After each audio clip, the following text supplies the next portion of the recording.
Hello and welcome to the Amateur Austenite. My name is Frances Duncan. I am an author and the founder of the Jane Austen Society of New Zealand. My co-host today is my good friend Sean. Good evening. And today we were discussing Chapter 13 of Persuasion by Jane Austen. This is kind of an in-between chapter and helps the family at Uppercross go to Lyme to be with Louisa. And then she goes to stay with Lady Russell. And then she and Lady Russell pay the Crofts a visit at Kellynch Hall, which used to be her home and is now their home.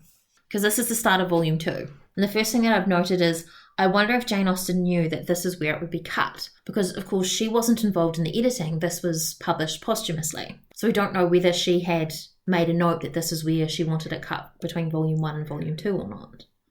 Obviously, they're back from Lyme, but they haven't yet gone for Bath. So it could have been just as convenient to have actually started Part 2 at the end of this chapter, because that's when she's off to Bath. I suppose it's a time of reflection, isn't it? She's on her own, she's getting rid of everybody, so it's putting distance between her and Captain Wentworth and seeing that budding relationship, or not so budding relationship, the assumed relationship coming through.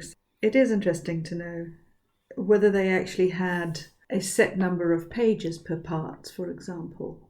I think it's reasonably in the middle. We start off the chapter with Anne finding herself extremely useful, and we know how much she loves to be useful. It's an effective way for her to avoid her thoughts.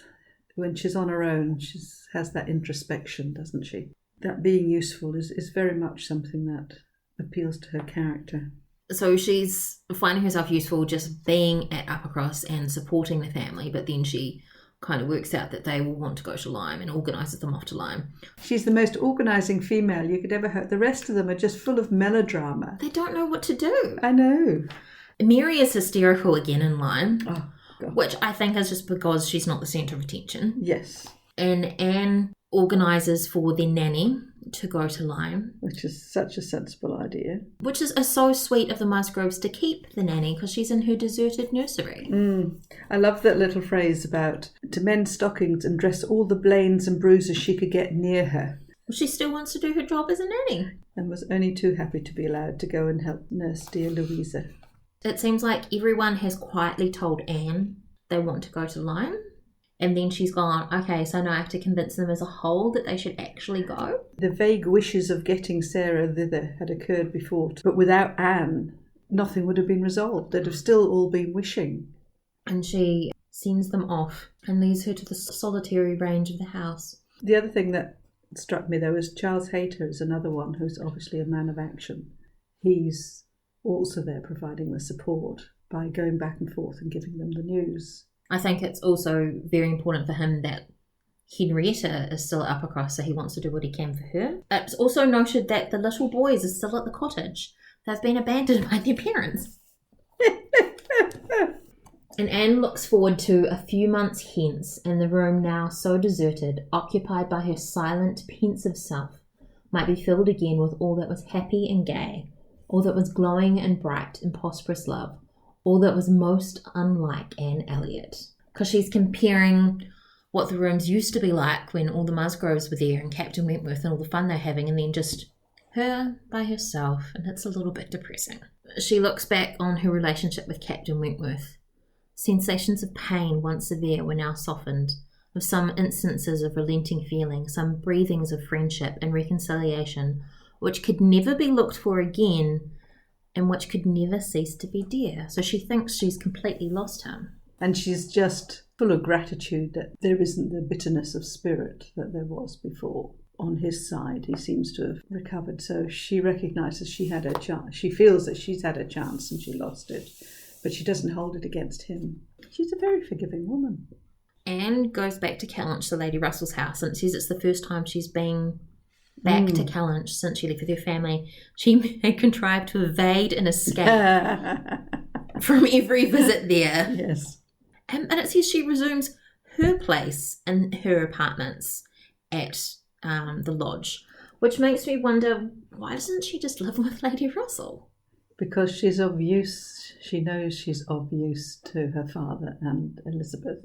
Short of becoming Lady Russell's companion, which is essentially a step down, would her father have permitted? It would have had to have been done quite delicately, and you also get the feeling that Lady Russell's not one for doing things which is not properly sanctioned. Yes, and appropriate. So she sort of makes the use of her as a regular visitor instead. Lady Russell thinks that Anne's looks have improved, and no one thinks it's because of Captain Wentworth. Well, she doesn't want to think it's because of Captain Wentworth. Anne, in receiving her compliments on the occasion, had the amusement of connecting them with the silent admiration of her cousin. Can't forget Mr. Elliot. And of hoping that she was to be blessed with a second spring of youth and beauty. That's the bit I'm not sure of. Is that Anne thinking that? I think it's Anne. So they've got lots to catch up on. And there's a little bit of awkwardness about Captain Wentworth until Anne mentions that Louisa and Captain Wentworth are a thing. Lady Russell has the most beautiful response.